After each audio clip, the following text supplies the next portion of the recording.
Hello, and welcome to Church at Home with Rachel for Tuesday, the 21st of March.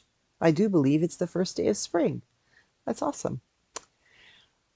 Today, I would like to talk to you a little bit about our military and our the way that we see our military. Um, I am recording this on Saturday night, the 18th of March, and I've just come from a mess dinner, or for those of you who aren't familiar with military terms, it was a candlelight dinner, a fancy dress dinner for the sergeants and warrants in their mess. And Rob and I were unexpectedly invited on Friday. We got the invitation because the sergeant major was unable to come, and he'd already purchased tickets, and so he offered his tickets to Rob and I. So the padre and the padre's spouse were able to go. Let's get all dressed up. I put on a bit of makeup. Doesn't happen very often, like once a year. And we went out to enjoy a beautiful evening. And the whole purpose of the evening, other than, of course, people coming together, sergeants and warrant officers coming together to with their spouses to have an evening of genuine dress up fun and a good evening. It's also an opportunity for teaching. And the PMC, I cannot remember what PMC means, but he's the person, this in case it was Master Warrant Officer, who is responsible for the sergeants and warrants mess.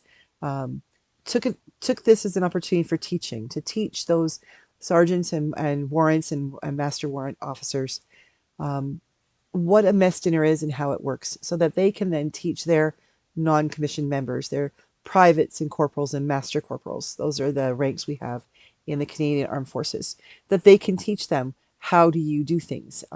For instance, before the dinner begins, there is a piper, a bagpiper, who pipes the 15-minute warning, and then pipes a 5-minute warning, and then pipes us all into, from the bar area of the mess, into the dining room, where there is, in this case, there was one long table set up, and each person had a name tag, a place setting for them. And I kept mine, which is a tradition, because I'll explain this in a minute. So there you go.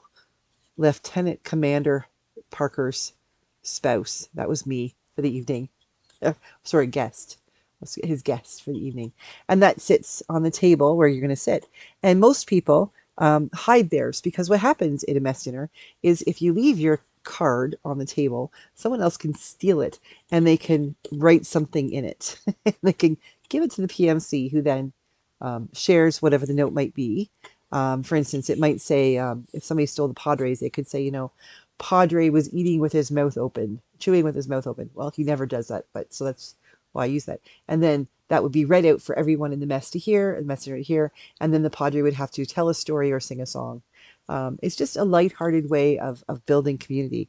So most of the soldiers grab theirs and put them in their pockets before anybody can steal their cards. Um, and there's other things that they teach them about. They teach them about the toast, that we toast the king. Used to be we would toast the queen, and we stand for the playing of our royal anthem, God Save the King. And we toast the military. We toast, the spouses were toasted. Those of us who are served by serving at home.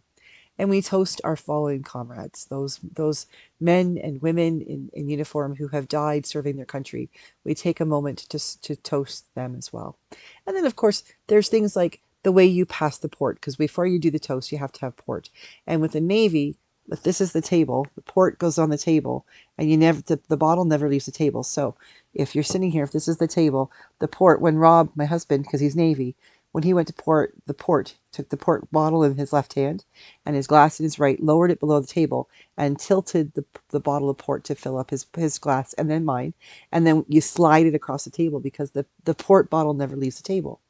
With the army, the port bottle is picked up and then passed. It doesn't touch the table. And there were no Air Force people there, and they laughed about what the Air Force does. I have an idea, but I'm not sure, so I won't say. But little things like that.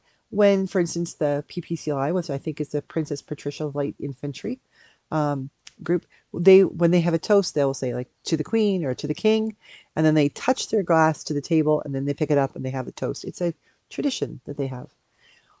All of these things that we did, these traditions, these ways of doing things, there's a purpose for them. There's a reason for them. And this mess dinner, this candlelight dinner, was a bit of a teaching mess, so that the PMC, the Master Warrant Officer, could teach his non-commissioned officers how then this works, so that they can pass it on to their junior NCMs, so that they can share these traditions with them. So when the time comes for them to have a mess dinner formally, they'll know what to do, how this works. We were then, after the meal was over, we were piped back out while the staff cleared the table and prepared the table for the port and the toast. And then when we came back in, we had the toast, but then we also had what's called the march past. And there's the song or the hymn for each different group. So anyone you served with, for instance, Rob is in the Navy, so he stood for the march past for the Navy. He has served with the Logistics Corps and the Electrical Mechanical Engineers, so he stood for theirs. And he also, of course, stands for the Padres march, the chaplain's march past. And so everybody who's served with those groups stands up for that, and then they sing the words and things like that. But at the end, the second last one was the march past for the Padres. And the PMC announced, as they were about to play the Padres march past, that everyone would stand. And I found it very powerful because, as he said, the Padre never stands alone. The Padre in the military is in a very unique position, because the Padre, the chaplain, is the person who prays for the souls of those who are fighting. He or she is the person that does the counseling and the marriage prep and the marriage counseling, and that's the person who goes and does an NOK, a next of kin, notification of next of kin, when someone has died. And sometimes that means going to see the spouse of someone who has been killed in action, or for someone who's had an accident. For some, their next of kin notification is like a reverse notification. For instance, grandpa has died, and the chaplain gets a phone call from home or the family, and they have to go and find the serving member, the soldier, and tell them, your grandpa has died, or your mom is sick, or things like that. The Padre has a very unique set of responsibilities, and quite often Padres will work alone in their unit. When Rob was sailing, he was the only Padre on the ship, so he was responsible for the whole crew. I think when he was on HMCS Toronto in 2013 and 14, he was 8 months away in the Middle East, in the Indian Ocean and places like that. And he was the only Padre for a crew of about 240 people. And that's a long time. A lot happens in families back home and on the ship. In that time, they had a death of one of the sailors during that sail. And that Padre is the only person who is responsible for taking care of all those people, helping them get through that. And the recognition that the Padre has no one to take care of him or her becomes evident, that the support they need when they had this march past. And the tradition has been in the past that the CO, the commanding officer, would stand with the Padre, but that tradition is changing, and in some cases the whole unit will stand with the Padre, and that's really, really powerful. The gentleman beside me, who was PPCLI, when they did the toast for the Padre, he said the sky pilot. There's something to remember, that the Padres are recognized, that what they do isn't completely here on this plane, but they are also that link to God, that link to the afterlife, that link to the people and the places and the things that happen that people can't understand in a physical way. So the Padres are very important. There's something really powerful about these traditions and these celebrations that our military has, that is so much, it seems to be so separate from their training and their fighting that we expect our military to do. And yet all of this undergirds everything they do. It's because they have times like this when people can get dressed up and sometimes invite their spouses, when they can recognize how important each person is, each group is, by toasting them and standing for their anthem, or acknowledging them as they stand for their anthem. These things that we don't understand, we don't really pay attention to as civilians, but this is all part of the environment of our military.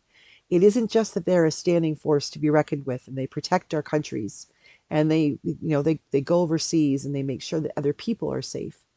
But there's a whole lot underneath it, behind the scenes, that happens that helps them to become the people who are able to do that, who allow them to be strengthened and to know that there are people who care about them and that they have each other's backs.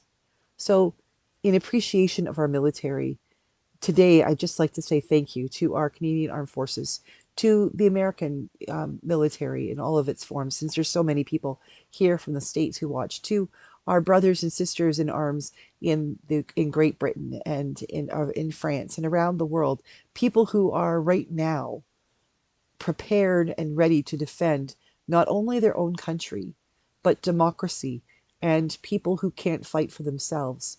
The people who are sitting on the border at Poland watching what is happening and just waiting for that moment when NATO says go.